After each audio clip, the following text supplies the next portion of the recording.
So what happened? So there's a bar on Jamaica Avenue called the Shamrock Lounge, right? So this kid Frankie Geesh that was around us with my father. He was his father Frankie Geesh Sr. was a big Shylock. He got a heart attack, and the kid inherited the book, but he was with us, the kid, and me and my brother were partners with him on the Shylock book. So there's this bar on Jamaica Avenue called the Shamrock Lounge. He goes in there one night to meet his girl, and he has a beef with this guy. The guy keeps on nudging him, and he has words with the guy. He leaves. He goes to Jojo Carraz's club, right? And Bobby Glasses is there, and this guy, Bobby Glasses and this other guy, Ronnie the Jew. They used to call him, he wasn't Jewish, that was just his nickname. They used to call him Ronnie the Jew. The three of them get in the car, drunk. They go back to the Shamrock bar. They walk in and they blast the bartender and the owner. They clip both of them. Who's in the bar drinking? I can't believe you never heard this.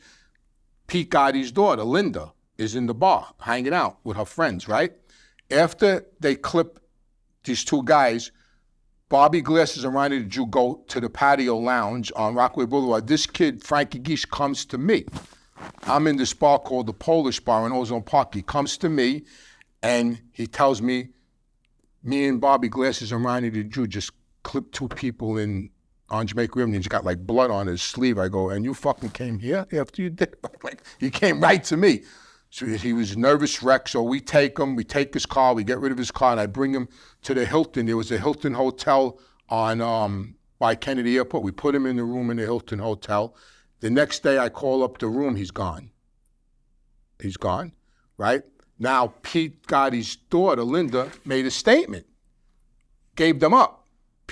Ronnie, because she knew them all, gave their names, gave a statement to the cops. Now the cops know who they are, right? Now they're up in arms. John wasn't even, I don't think John was even a captain yet. I'm trying to think, I don't know if they made him a captain yet. Well, anyway, they're up in arms because now Linda, gave up these people. Now, then she retracted the statement. Anyway, they come to the post bar, John Gotti. I mean, it was a terrible thing. John Gotti, Johnny Koenig, Jeannie, Angelo, they come to the Polish bar. My father's there with Tony Lee, and they're in the corner, and they're talking, and my father calls me over, and he goes, listen, Frankie Geesh got to go. Because he instigated the whole thing. This kid, Frankie Geesh, he instigated it. He said, Frankie Geesh got to go. So I said, all right, he's got to go. And so, to make a long story short, so I said, how are we going to do it? So they said, well, we're going to make an appointment. We're going to reach out to his family. We're going to tell his family to have him come to meet you by the Lindenwood Diner. Me? No, me, to meet me by the Lindenwood Diner. And you're going to bring him around the back of the Lindenwood Diner, and then Jeannie and Johnny Koenig are going to take him from behind the Lindenwood Diner. So I said, all right. So I'm waiting in front of the Lindenwood Diner for him to come a couple of days later, and a Cadillac pulls up, and I look in, and it's a guy that looked just like him, which is his uncle. His uncle lived in the Bronx, and his uncle says, Anthony, come here, I want to talk to you. So I get in the car, I go, where's your nephew? He says to me, you think I'm going to let you kill my fucking nephew? I said, I don't know what you're talking about. I just want to know who the Shylock customers are. We want to get our money.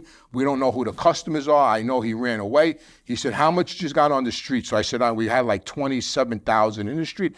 I gave him a figure. He goes, I tell your father I'm going to send him the money, because his uncle was a knockaround guy from the Bronx, but tell him I'm going to take care of my nephew. And I never see the kid again. I never see the kid again till years and years later. He wound up getting pinched in Florida. In the interim, through Sarial, they got all the statements retracted from Linda. She retracted a statement, and all the evidence conveniently disappeared out of police custody. I can't believe that you never heard that story. No, yeah. I really never heard that. That's a hell of a story. Yeah, and then Bobby Glasses, years later, so they all went to trial in the state, but they beat the case. Then Bobby Glasses got indicted by the feds on that. So they never got indicted in that case? No, they did. Frankie Geesh got pinched in Florida, but by the time he got pinched, there was no more witnesses. But what happened was, when Bobby Glasses got pinched by the state, one of the guys, the witnesses, they lied because Ronnie One Arm fixed all of it. They threw the murder in on Bobby Glasses and the feds. Bobby Glasses wound up getting indicted years and years later by the feds as part of a RICO, and he wound up getting convicted for the 2 murders. But did they use her statement? No, never used her statement. Okay, never, so then never. How did they get pinched? Other people came forward then and went on and said they lied. They were threatened by Ronnie One, because now Ronnie One got life. He's in jail. He's gone, and other people came forward and changed their testimony, and then they had me. I cooperated, so they had my testimony because I was in on the whole scheme, and Bobby Glasses got convicted. But Linda originally gave them all up, and everything disappeared. All the evidence disappeared. And they made the move, got rid of everything. But she read it. She read it. Yeah, she read it. Peter Gotti's daughter. Peter Gotti's daughter, Linda Gotti. So it's crazy. Peter Gotti's daughter cooperated. She read it. It's all documented. And it's documented, and this is incredible. I didn't know that. But it brings me to this, which is another thing. The Gottis just call everybody a rat and do all kinds of things. And a lot of guys, I mean, it's a label that we get stuck with if you cooperate. There's a lot of stories I've heard of. I could talk about hundreds of stories that people cooperated now. I always look at, why did the guy cooperate? This guy's a tough guy. Why did he? There's always a story. Mm-hmm. So she didn't have any stories. She just cooperated. Yeah, she was in the bar at the time of the crime. And she cooperated. So now, and they called people names and whatever. Now, John Jr. cooperated, sure as God made apples. Without a doubt. So you agree with that? I mean, he definitely cooperated.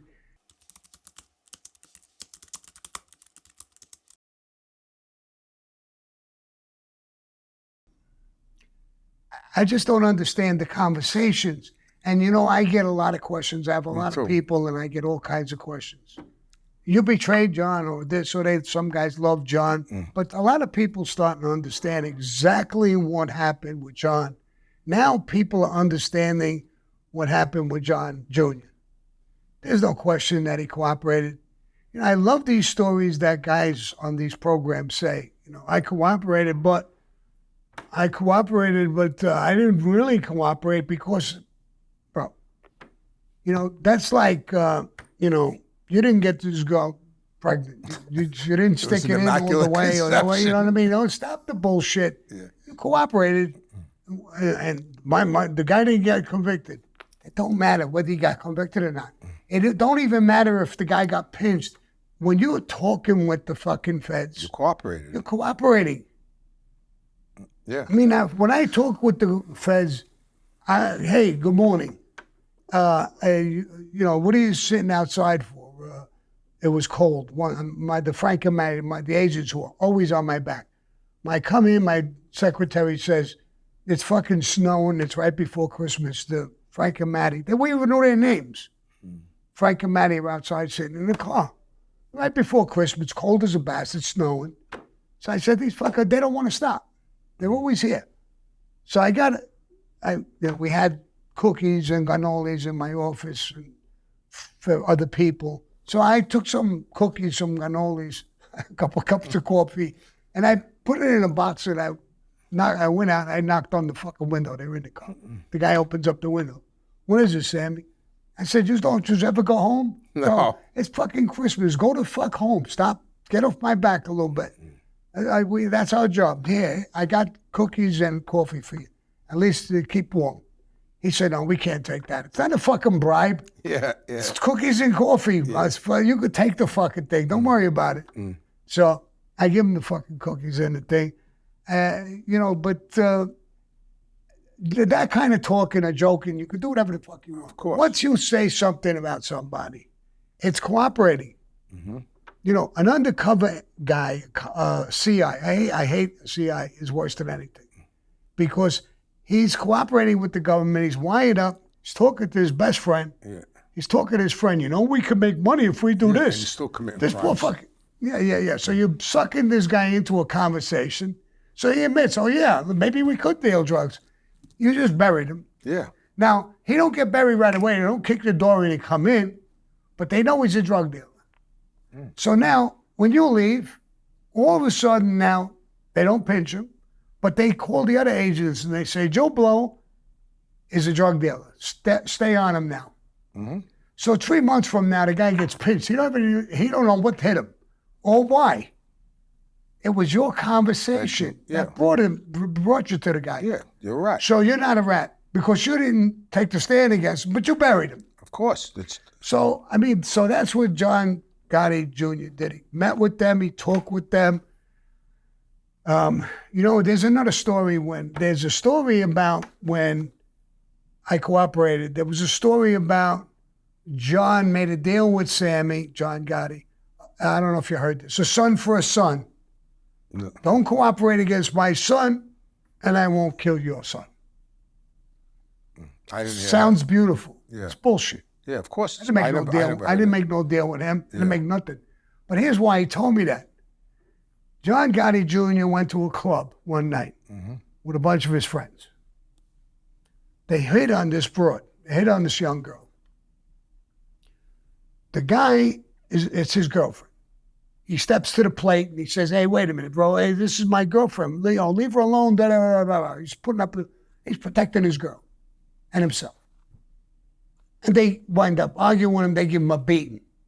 Knock his ass on the floor. He's not unconscious, but he's on the floor. Beat up. Fight over. Right? Yeah. No, not for John Jr. John Jr. gets a fucking knife, comes I know over. the whole story. Yeah. You know that story? I know. I'm going to tell you about that Stabs him story. Yeah. a bunch of times and kills him. Yeah.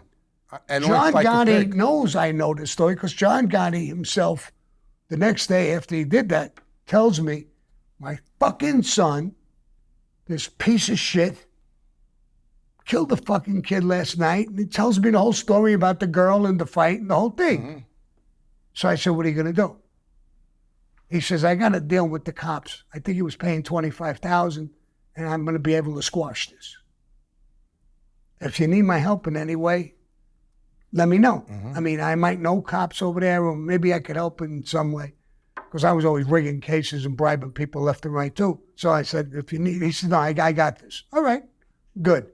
So John, in his mind, when I cooperate, he knows I know the whole story, and he knows I could just bury the son just by saying it. So when I cooperate, there's that thing. There's a deal. Don't testify against my son, and I won't hurt your son. But that didn't exist. It was bullshit. I just never testified against his son. When I was with the feds, I said to the feds, do you know the story about it? Yeah, we know. Yeah. Then leave me the fuck alone, bro. I don't want to testify against his kid. It'll look like I'm trying to hurt his family. I don't want to, I'm out. And I got like real serious with them. They needed me in a million cases. So they just said, okay. They just walked away. So I never made no deals with them. I made the deals with the feds. I don't want to do that. Yeah. He never takes responsibility. Listen, that night, and I know the whole story intimately. I'm going to tell you how. That night that happened, I'm in this bar, the Polish bar. I used to hang out in this Polish National Hall. It was called in Ozone Park. I don't want to say her name, but a girl was there that I know, a very good friend of mine. She came to the Polish bar, scared to death, and she takes me on the side and she tells me, listen, I just was in the bar on Jamaica Avenue and I saw Junior stab a guy, and I told her just like this. I said, don't ever, ever tell that to anybody ever again, because I figured they killed. Don't ever say nothing to anybody ever again about that. That night, they went to Tony Lee to get Sariel. Sariel was with my father, had all the connections with the Queen's DA, with Santucci. They had that big meeting in Altadana's restaurant with John, when John was the boss, with the Queen's DA. Remember that meeting there with Santucci? Was front page news. They went to him, and they rounded up all the cops so Junior wouldn't get pinched. Now, there was another kid in there that, I don't know if you know this, that they thought was going to give Junior up. One of the kids, his name, I can't think of his name, it's on the tip of my tongue. He accidentally hung himself and committed suicide, but it wasn't a suicide. I forget his name, because when I cooperated, the feds were asking me about the whole situation, if I knew about the situation, that they know it wasn't a suicide. So 2 people got killed over that, but I didn't know. But I knew about the stabbing, and I told them about the stabbing, but they never used me on his case. But he doesn't take responsibility for anything. He went in there and he profited. Listen, it doesn't matter. Forget it. Let's make out he didn't profit. What he's doing now, is that a rap move? If he was still, But no, Right. let's stay with the cooperator. yeah, he You profited. cooperated, I cooperated. Right. So you cooperated, you're a witness, and you're telling them facts that you know about Yeah. the murder. Exactly. I did the same thing, but I didn't want to testify. Right. Now, if they're not going to indict him for that murder Why? that they know he did, not only through me, but through you, and through other things and situations, girls and everybody else, why didn't they indict him? That'll tell you point blank that he was a cooperator. You got to pass for it. You'll never hear it. You'll never know about it. But they'll never indict him. No. That alone is evidence enough. Yeah. See, it's not evidence in a court, but fuck the court. It's evidence in the street. In the street. You ask any guy. As soon as you talk to them. Go to a ghetto, ask a black guy. Go to a Mexican area, ask a Mexican guy. Any fucking body. Yeah, no. They'll know that guy's. Listen, there's 302s. There's 302s. Yeah. On him. There's 302s. Well, then why wouldn't you indict him? In other words, how could you possibly say you're not a cooperator? He did cooperate. There's his 302s. I know when that. he profited, they have 302s. He didn't get pinched for it. No, he didn't get pinched. No. All right, so that'll tell you. And they didn't use now. When he got indicted on the last case out of Florida, they didn't use the U.S. attorney in Florida wanted to talk to me, and the Gambino squad in Queens wouldn't let them use me because they wanted to use me against Bobby Glasses, and they wanted to use me on the Lufthansa case with Vinny Asara, so they wouldn't let them use me for some reason, and they never talked to me, but only the organized crime, the Gambino squad in Queens, those are the only guys, Jerry Conran and them, that talked to me about it. They would never let the guy in Florida speak to me for some reason. But listen, I cooperated. I mean, that was the hardest decision I ever made. I'm sure it was for you too. It took me a year. Definitely. I mean, I still struggle with it sometimes. I mean, I struggled with that conversation. I don't struggle with it anymore. Sometimes I do. Only because I feel guilty. Sometimes I think I'm my own man. I don't give two flying fucks. You know, I'm going to tell a story about Fat Cat Nichols, a black guy. Yeah, I was in Jamaica, Queens with him. I was with him. I did time with him. Fat Cat Nichols killed his parole officer. I know all about it. Gets pinched. Yeah. Gets a life sentence. Goes to prison. He's doing life. I was with him in prison. Yeah. Stood up. The other black guys he was with, his crew, they fuck his wife. They're fucking his wife. Yeah. And they're beating up his mother, slapping the shit at her because they're taking the spots and everything. Yeah, all his junk spots, his all crack his junk spots. So they're stripping him dead. They get in touch with him and they say, there's a guy who cooperated in this building.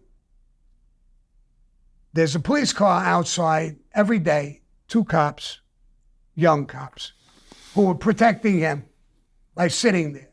One of the cops goes for coffee and donuts or whatever the fuck he's going to eat in the morning, comes back. What we want to do, they're asking Fat Cat permission because he's their boss.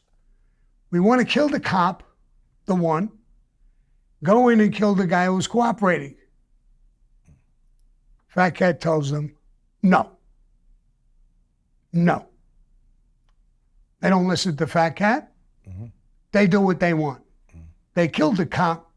The guy inside hears the shots, goes out the back window. They go in the front door. They can't even find the guy. He don't get killed. The cop they kill, young guy. He was a rookie. Rookie. I know. His brother is a fucking FBI agent. Yeah. Opens up a fucking massive FBI thing. You killed a cop and a FBI's brother. Massive. Fat Cat gets pinched for it and is facing a capital case death penalty. Yeah. He refused. So you give him all of those things I just said, and he cooperated, flipped. Fuck you guys. Yeah. I told you no, and I'm not going to give my life for you no more. Yeah. And did all the right things. So do you call Fat Cat a rat? So, I mean, I went to jail in 78. The first time I went to jail in 78, and my father had a going-away party for me at the Ravenite, like I was going off to college. They had a big going-away party for me at the Ravenite. I went to jail at 78, right, when I was 23. I went to jail again at 91 for policy. It wasn't a thought in my mind then.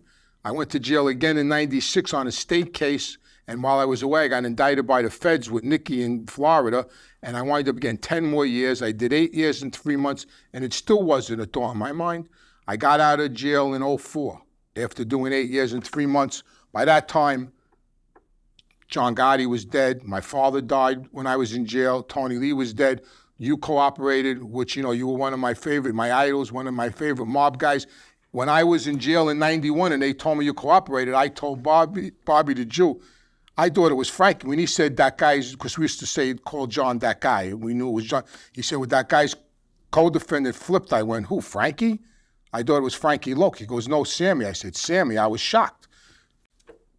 It still wasn't a thought in my mind. But when I got out in 04, a couple of months later, I got pinched again. I'm only home a few months, and I get pinched for the murder and in a RICO for my brother-in-law.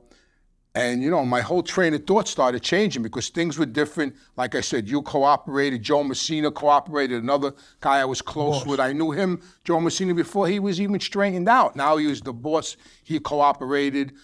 They knew everything. And I just, it took me a year. It took me a year. Sammy, I would, for some reason, when I got pinched after 04, this agent, Jerry Conrad, he was good, nice to me. Like, I don't know, I had to use the bathroom. The marshals wouldn't take me out to the bathroom. And I told the marshal, listen, if you don't take me out of this holding cell, there was no bowl. I'm going to piss on the floor. And he took me out. He took me to the bathroom, this agent. He brought me a sandwich. For some reason, he just rubbed me the right way. And he gave me his card. And I never in my life ever kept any of those cards. I would rip them right up and throw them away because I got them times before that. I would rip them up, throw them away, and I'd call up my attorney right away, Joe Carrazzo or Ronnie Rubin, whoever was my attorney. I say, the feds just came here, and I ripped up the card and whatever. I put it on record right away that they saw me, and I didn't talk to them. But for some reason, I held this guy's card. I don't know why. And I would pick up the phone, and I'd hang it up. And I'd pick up the phone, and I hang it up. This went on for a year. I don't know how many times I picked up the phone to call the feds, and I hung it up. I couldn't do it. Every time I picked up the phone, I saw my father's face, and I knew how he would feel about it. And I knew, I knew if he was alive, it would break his heart, because that's who he was. You know what I mean? And I couldn't do it. Finally, like I said, everybody was gone. Bosses are cooperating. I said, what am I doing? What am I, crazy? What am I going to spend the rest of my life in jail for this?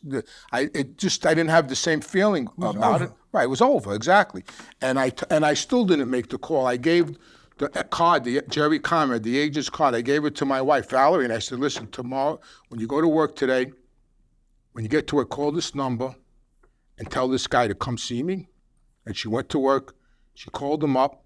And that afternoon, him and another agent came to my house in Colmac, and they asked me one question. They asked me, did you kill your brother-in-law?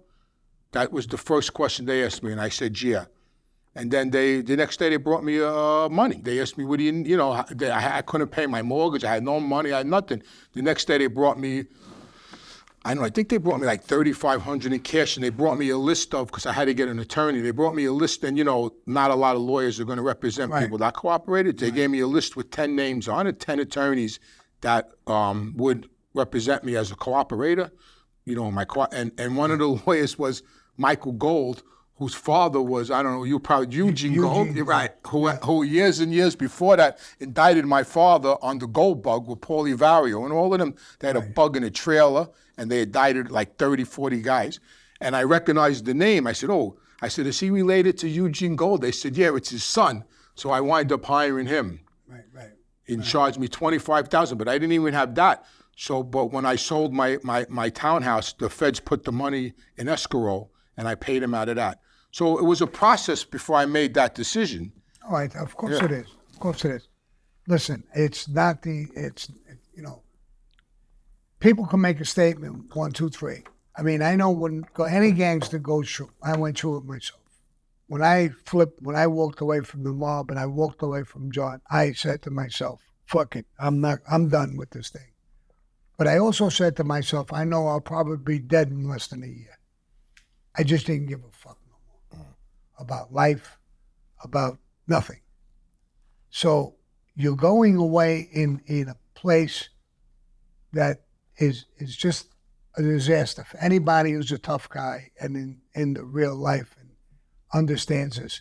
That's why I would always ask, when a tough guy cooperates, what happened? What's his story?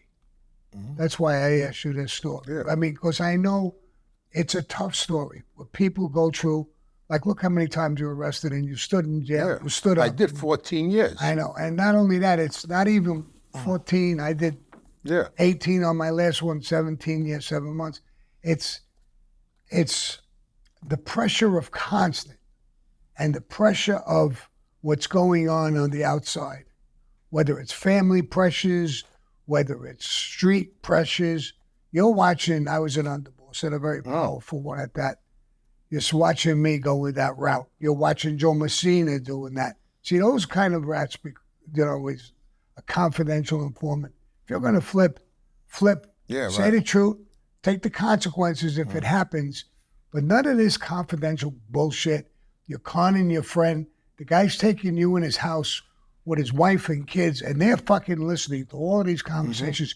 I want to throw up when I hear that. Yeah. You know, I was doing time with a guy who flipped. The guy came in, he was crying. And I was in MCC. And I had said, what happened? And he says, I got sentenced. I heard 30. And I said, oh my God, they give you 30 years? And he's crying. No. He says, 30 months. 30 months you got? I give him a crack in his fucking face. Yeah. Then I told him, why would you cooperate? You're only facing 30 months, 40 months, whatever the fuck you just got. He said he wanted to go into promo because he wanted to leave his wife, go with his girlfriend in the witness protection. There's a divorce court. Walk away from your wife and go with your girlfriend. You're going to rat on your friends just to go with your girlfriend? Oh, my God. So you'll hear some cases like, that's a rat. I agree. That's a low life. And people out there now will take the money. They wanted me to wear a wire. I said no. And the reason why I said no, I'm not going to wear a wire because now I'm out on bail. So when I decided to cooperate, I profited. They met me. So they came by my house that day. And the next day they came back with the money and a list. Once I returned Michael Gold, now I met them in the Waldorf Astoria. They had a suite. The feds and the U.S. attorneys. So now I meet them in the Waldorf Astoria with Michael Gold, and there's 20 agents, and they're bombarding me with questions. You know about this murder? You know about that murder? You know about the Charlie Caniglia killed my friend Mikey? They asked me about him. They're asking me about Bobby Glasses with the Shamrock murder. They're asking me about cops. You know anything about cops that are on the take? They're asking me that, you know how it is. They're bombarding me with questions, and then. Now I'm out on bail, and it's still nobody knows yet. I'm just meeting with them. Nobody knows that I'm cooperating. I'm still home. They asked me if they wanted me to wear a wire, and I said I'm not wearing a wire because then other people, friends of mine, are going to get entrapped here, and I'm not. You know, that's not who I'm going to hurt. If I hurt anybody, it's not going to be them. And then they backed off with the wire bullshit. But they followed me around for about 3 weeks.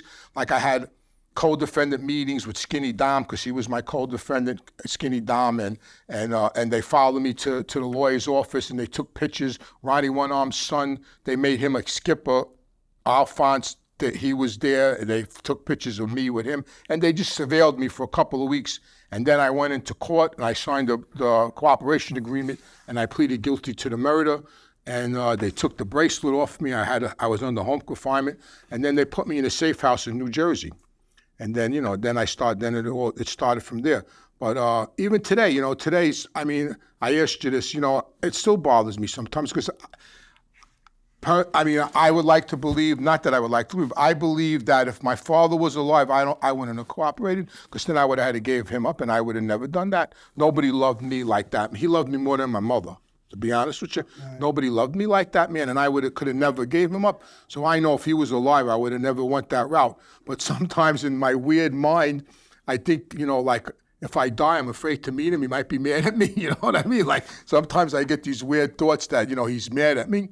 But I did what I needed to do. In a lot of cases, that's not even true. When I cooperated, I thought the same thing about Tato. I love the man till today. Of course. I love everything about him. And when I cooperated, I thought about him And I said, he put me up. He must be going through agony. He's a real man's man. He goes and usher to the core, Right. like we said before. He took out rappers. Yeah, He yeah. did amazing things, too. Mm-hmm. I said, he must be sick about this. Now, he might have been sick, but I found out through people on the street who I'm still friendly with. And all over the place, he never said one bad word about me. And he said, John fucked up. He betrayed him. He broke Goes and Usher, and he broke this guy. Yeah. And that was his answer to the whole thing about me cooperating. Mm. You know, when I was with him, I was pinched with my Gambino alley boy on a double murder. They offered us everything under the sun. I never cooperated. 52 court appearances, 2 or 3 different trials before we wound up beating the case. Mm-hmm. And so I never imagined to do it that easy, because I always thought either I'm going to die in the street or I'm going to go to prison. Yeah. That's the reality. Yeah. If you're a real man, you're going to know. Yeah. Sometimes you're doing the killing, sometimes you're going to get killed. Of course. So sooner or later, that reality, you know, if you understand that, you can walk around with your chest out. Guys who ain't for real, they're like little weasels. They're always scared. They're always worried. They're always, and those are the guys who are real betrayers, because they always carry a secret. I lied to him. I fucked him. I held back money. So you're always scared in your own mind. I wonder if they find out. And plus, there's always the guy that knows they're going to cooperate and does what they do, knowing what they're going to. Then he's got a license. There's guys out there now that cooperated that didn't even get pinched. They just thought they were going to get pinched, or they thought they were going to get killed, and they went to the FBI. Look at Sonny Francis' son. Michael, Not Michael, the other one. Oh, yeah. He wired up on his father. His father got out at 95 years old, out. He wired up on him. Right. Drove him around to meetings. Yeah, I know the kid. And put him back in prison. Yeah. Oh, my God. I used to go visit, my father was in Allen with Sonny, and I used to go visit them together with him. What about this guy, Johnny Panisi? He never even got arrested. He cooperated. He thought they were going to kill him. He cooperated. You know, I don't know. I mean, there's so many different cases, but cooperation has another story. I talked about Fat Cat Nichols. I talked about people. I did time with Fat Cat Nichols. I mean, he was a man's man. After he cooperated, he had a label. They sent him to Clinton because he got busted again. Yeah. He walked around Clinton. Yeah. Like Nobody a man. bothered him. Nobody bothered him. Nobody fucked with him. He was like a king over there. Yeah. They were afraid of him. Yeah, listen, I did what I did. I live with it. I got to live with it. You know what? And you know what? And the bottom line is I'm content today. You know what I mean? I was never content in that life. I mean, it was always about the next score, the next this. It was always nothing was never enough. I never had enough money. I never had enough girlfriends. I never had enough of anything. It was always the next one, the next one, and the next one. And I have that same problem. I can't get enough girlfriends. But I can't get it anymore. Let me ask you a question, seriously. Do you miss being the underboss? You got to miss it a little bit. Come on, you had so much power and respect. I know what you had, better than anybody sitting in this room. I had a ton. Most people in the street don't even know how much power I had. I know how much power you had. Because it was not only because of the killing, it was construction, making money, unions, all kinds of things. And you had the... And I was pretty good at it. I loved the life, and I loved a lot of the people in the life. I didn't love them all, but I loved a lot of people in the life. I missed them. I missed that part of it. New York, people ask me about, I could care less about New York, especially the way it is now. Because my family and my friends and say, Sammy, if you ever came back to New York today, you would throw up. It's not nowhere near the same. No. Tally's now, they bought it, and I'm not got nothing wrong with Chinese, but it's a Chinese restaurant. So nothing's the same. I don't remember what they changed John's Club back. It's all Guyanese now. Yeah, all Guyanese in Ozone Park. It's all gone. It's all nail salons. Even the one on Mulberry Street. I was there. It's a shoe store. Shoe store. Yeah, I was there. I was at the Raven Night. I did some filming there. I went there. I was there a couple of months ago. It's a store now. That's the building Gotti Cat owned. That he building. Owned all of them. Yeah, and he owned the building next door. He owned a bunch of those buildings. Yeah, but now I'm listening, and then now I go into the program, and I was uncomfortable. You know, I'm living in Michigan. I'm living in Idaho. What the fuck am I doing in Idaho? I told the guy when they were sending me to Idaho, what do I know about Idaho? Potatoes? They grow potatoes there. I know. When I went out, I gave them a little time in the witness protection program. Yeah, so I know. Changed my they changed the name. To Jimmy Moran. Yeah. Now, it's an Irish name. Now, at least I kept an Italian name. No, I know. I went with an Irish name. I'll tell you why. I was doing time with this guy, Junior Moran. He was the guy in Philadelphia. He was in the war. He was the flower killer. He brought flowers to the guy's house during Christmas, and there was this gun and that thing. Yeah, boom. And I did time with him. He was a crazy bastard. He got life without parole. So I figured he ain't going to use the name. I didn't get it. So I used Jimmy Moran, right? So when I got to Arizona with that bullshit name, I said, let me get a place where I'm comfortable. So I drove all the way out to Payson, all the way to fuck out in the desert. And they had these little mini farms, 5 acre, 6 acre. You could buy a mini farm. I had a farm once. I said, this is a great thing. Get a mini farm. I'll build a barn. I'll build a little house there. I could maybe just hang and be comfortable. A guy in a tractor, when I get out of the car, pulls up on the other side of the road. He said, man. So I look at him. He says, you're looking to buy a mini farm? I said, yeah, I'm considering it. What's your name? I said, Jimmy. And he says his name. He said, no, not just Jimmy. You see where I introduced myself first and last. I said, what's your last name?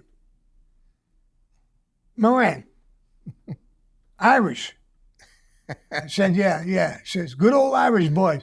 Good thing we don't get none of those guineas over here. I said, this motherfucker. I would like to tell him, listen, I'm Italian, I'm Sammy the Bull. I'm going to be your fucking neighbor. You don't like me? Everywhere I went, the accent, it was like I was like a fish out of water. The first words out of your mouth were, are you in the witness protection program? I'm living in Idaho. People are asking me, you sure you're not in the witness protection program? No. The only thing is the girls loved the accent, but I still was uncomfortable. And then I went back to Michigan. Then I signed out, and I went back to Michigan, and because my daughter was at Michigan State University. She's a college graduate, thank God. It's so funny because when she was little and I got pinched, they were in my house. They had a search warrant for my house in 95. When they pinched me in 95, they raided my house. And she's only 2 and she's in diapers and they're in my house. I mean, this is how we lived. I mean, you think about I'm sitting on my couch handcuffed. Yeah, and my daughter's in diapers and they're they're searching my house. And my daughter's going, Daddy, are these your friends? Daddy, are these your friends? So anyway, she's in college. So I'm living in Michigan and I get a call from a friend of mine who was in the treatment center business, right? So I'm 60 at the time. So he calls me up and he says to me, listen, I just spoke to the owner of the treatment center I work for, and I told him, because he knew where I was. He was very, very close to me, so he knew the whole deal. He said, I told the guy your story, and we think you could be a good counselor because of your life experience, and you're in recovery. You're clean a lot of years. These young gangbangers and everything. Maybe you could help them. You did a lot of time. You knew a lot. You know Sammy the Bull. You knew John Gotti. Your father was a wise guy. They like that. The kids, Right. They love so that. he says, but you got to go to school. I said, come on, man. I'm 60 years old. I got to go back to school. He goes, listen. He goes, just come down here. He goes, we'll pay for the school, and come down here. And you know what? I sat back and I said, you know what? It's time, and so I called up because I was still with the FBI. They were still giving me a stipend and everything because I was still testifying.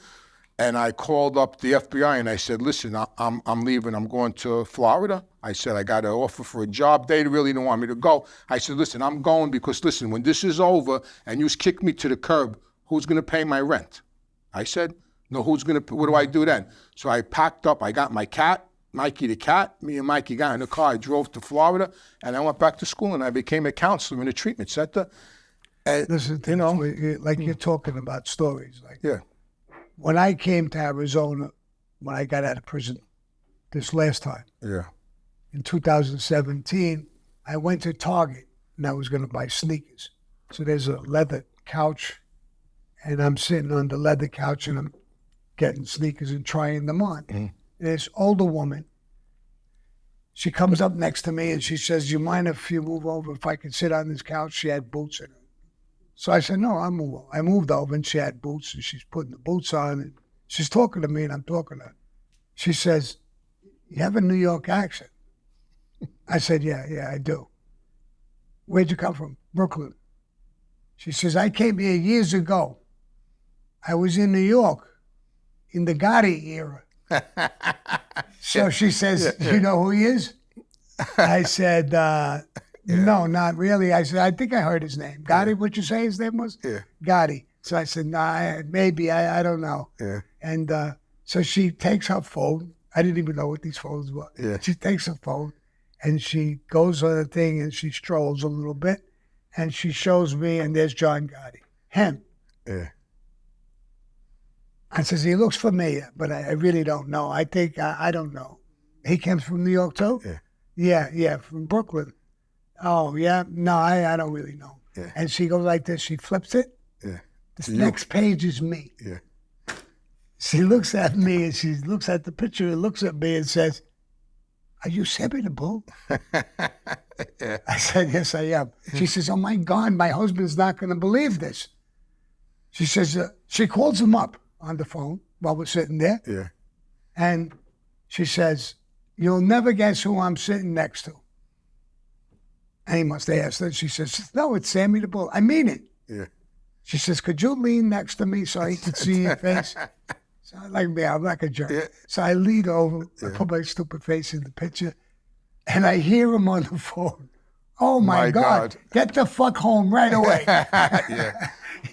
He got a little nervous. Didn't you get outed by a news reporter in Arizona? Yes. Right? I heard that story. Before the second one. Right? Yeah. Before the second case, you got outed by a news reporter, right? Yeah. I had a pool company, and it was a construction company. Yeah.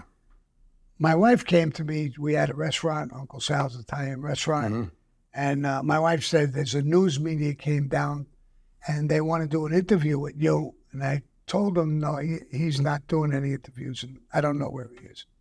So she says, he threatened me to say, I'm going to do an article. We know he's here. We know this is his restaurant with you. We're going to put the restaurant in where you live, everybody. So if he does something, maybe you could avoid some of that. I said, he told you that? It's like threatening you. Yeah. I says, all right. Let me think about it. While I'm telling her, let me think about it, she says, oh my God, he just pulled up right in front of my office at a construction with a yard and everything. Heavy equipment. So I look, is that him? Yeah. All right. Go out the back door. Get in your car. I was in the parking lot. Go the back way. And I'll talk to him. What are you going to do? Go home. I'll talk to him. I let him in. My secretary lets him in. And I'm talking to him. And I said, what the fuck do you want, bro? You hunted me down. You threatened my wife to join. I'm not threatening people. I would put an article out. If I just told her that if you would help me a little bit, give me an interview or something, I won't put all that information in. All right, I'll talk to you a little bit. What do you want to know? What do you want? You know, little things about the program, about this, about that. And give me some pictures. No, I don't want to give you pictures. I'm running around now. I don't want to give you pictures. He says, you got your pictures on a book. Why not? Here's what kind of picture I'll give you. I'll stand by the window. The sun will be on me. You could take it from the back. Take a silhouette. You want to take a silhouette? I'll give you that. He said, okay. So he took pictures of me, silhouette. I gave him a little bit of an interview. I got in touch with the agents. I got in touch with everybody, try to get them the fuck off my back. They wouldn't budge. So I gave him the interview, a little bit of an interview, and then they changed everything because he asked me a question in the interview. He says, you know that John Gotti has a contract on you. I said, I don't know about none of that shit. I said, I don't know. But what about it? He said, well, what are you going to do if he sends people down here? So I said, don't you think that's a stupid question? Yeah, what are you going to do? What am I going to do? Protect yourself. I'm going to protect myself. I'm going to do whatever I got to do. What do you think will happen? People who are going to be in body bags, either me or them. Does that make you happy? I mean, it's a stupid question. I don't know how to answer that question. Here's how he puts it in the newspaper. He says, Sammy the Bull is threatening all the kill gangsters people. in New York. Come down and kill me, you punk bastards. I didn't use the word punk. I didn't say the fucking word. He's got to sell papers. Yeah, he really... Is that before Huck and them came down? That was before, right? That was before. Yeah. Huck and them came down. After the article? Yeah, after the article. You know, it's the best. They found me. Yeah. They were all over me. Huck wanted Sally to do the hit because I didn't know Sally. So Sally was a little nervous and said, well, we go together. So he said, no, I'm not going to go near him. He knows me. And as soon as he sees me, I'm telling you he's carrying a gun. How could you miss Huck? Yeah. Look at his name. What his name was, Huck. He says, I'll tell you he's carrying a gun. Yeah. And he's going to not run. He's going to shoot it out. He's going to try to kill us. And he's good at it, bro. I'm not going near him. So when he told that, he scared Sally. Yeah. So Sally didn't want to come near me either. Yeah. Now they got me. Yeah. Then they didn't make the move. Yeah. Then they're trying to make a bomb, a thing that spins around and shoots shotgun shells. And they're fucking around with this for months and months and months until I got pinched in Arizona. Yeah, and then they got pinched in New York. And then Pete. Sally... They got pinched for that, trying to kill you. Yeah, but Sally, while they're working on this hit, Sally gets indicted for drugs. And he cooperates.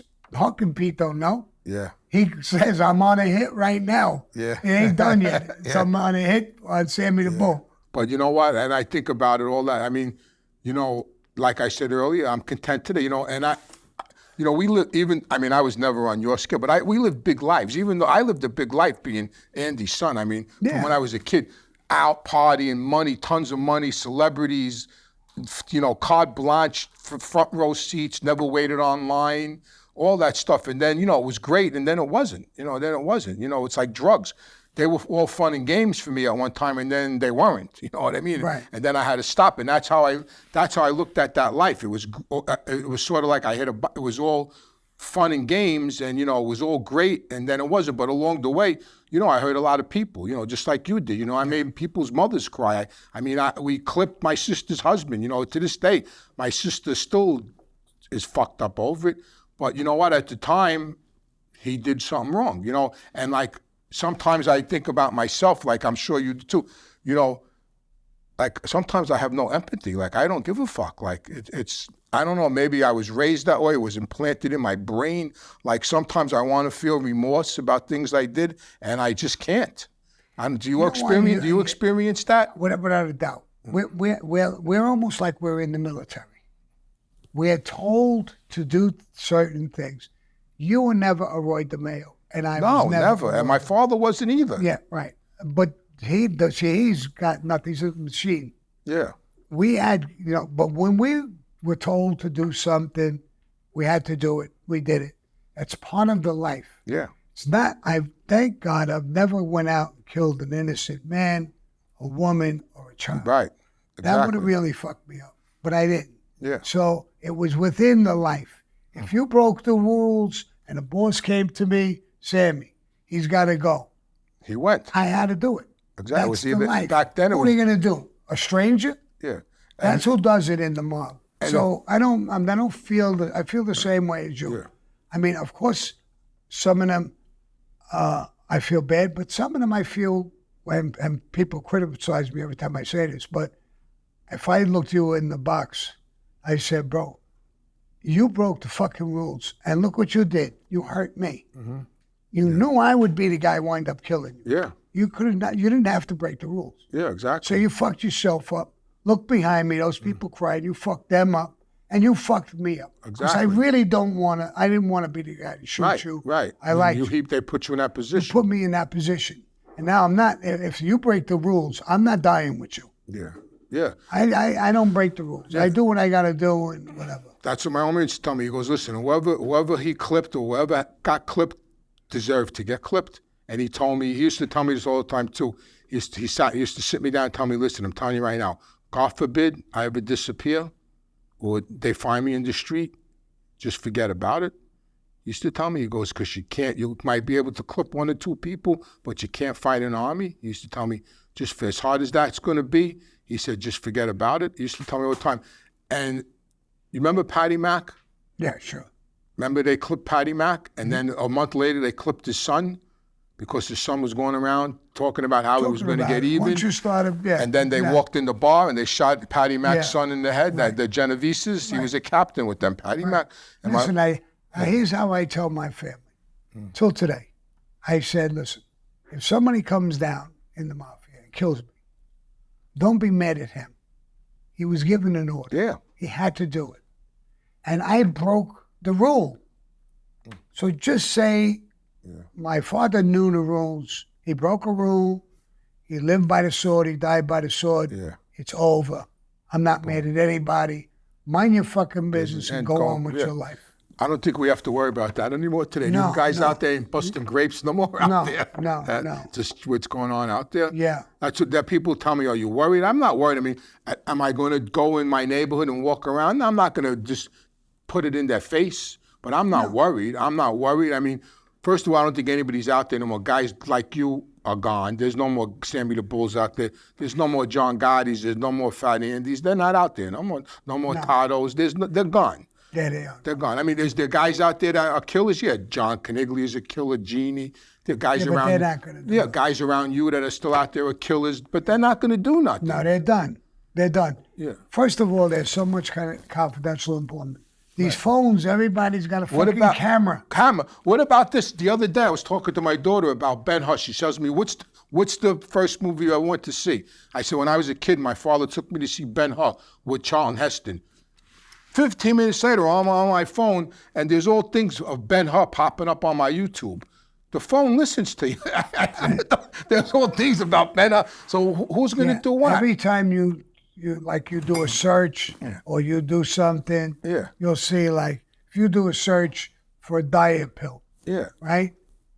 All of a sudden, you'll get 15,000 commercials about how you should lose weight. And what about the cameras? There's cameras all over. There's every place. Look at what's his name that got clipped in Staten Island. What's his name? The boss, the Gambino guy. He got clipped. They caught the guy on with a phone camera in the bell. Look at that kid, the football player. I forgot his name. The football player.